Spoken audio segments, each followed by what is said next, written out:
all we say to America is be true to what you said on paper.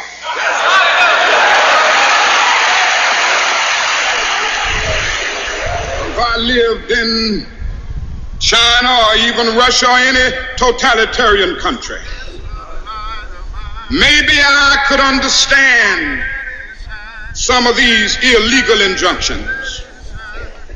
Maybe I could understand the denial of certain basic First Amendment privileges because they haven't committed themselves to that over there.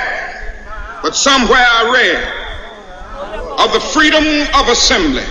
Somewhere I read of the freedom of speech. Somewhere I read of the freedom of press.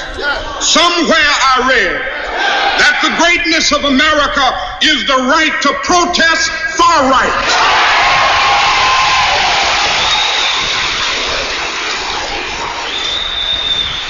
And so just as I say we aren't going to let any dogs or water hoses turn us around, we aren't going to let any injunction turn us around.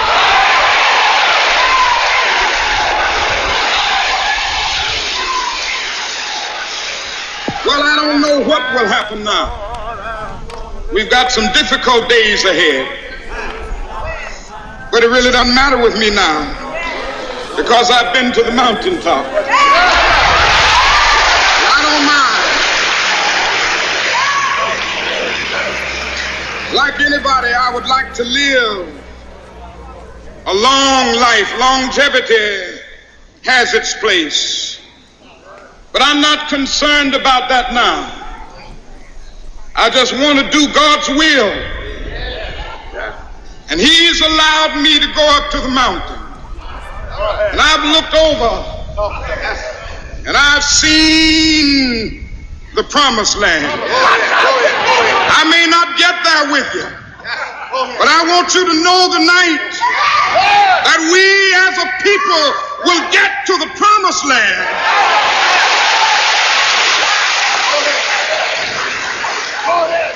So I'm happy tonight. I'm not worried about anything. I'm not fearing any man. Mine eyes have seen the glory of the coming of the Lord.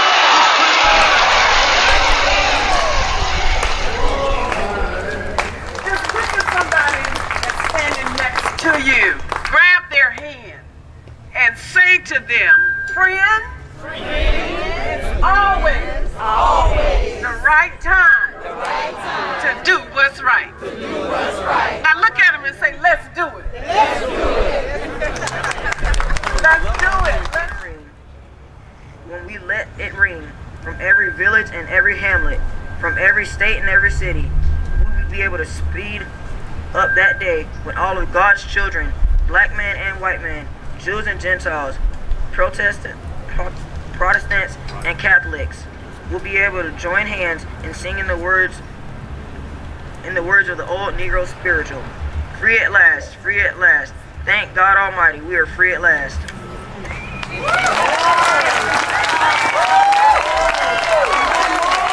But we should live our life to where we can be examples to this generation. And in order for our youth to understand what's the right thing to do, we must teach them. But in order to reach, we must learn, first of all, how to teach not only in our talk, but also in our walk. Dr. King's last message to us as a nation before he was assassinated was for us to be unified. Somebody say unified. And I believe we become more disconnected than connected. In order to be effective in our city, state, and government, it is to be truthful about our foundation and why there was a dream and why the dream has not yet come to fruition or to reality. And my brothers and sisters, as we go forward on the day and celebrate a dear brother by the name of Dr. King, we must understand that the fight continues. And as we hear over and over and over again on today, that this fight has not stop. So this time, as we come together unified with whites, blacks, and Hispanics together standing here representing Martin Luther King, we must understand, in order for us to reach a generation, we've got to come together first as adults. We've got to learn how to come together as one and stick together, because the bottom line is we can't allow BET to teach our children what we can teach them at home, because the foundation starts at the house. And if you don't have a foundation at the house, how we expect our kids to go to school and get a good education when we can't even sit in classroom and listen to the teacher and what the teacher says? So because, believe it or not, until God says it's over, there's still hope. We must feed more positive than negative to our children.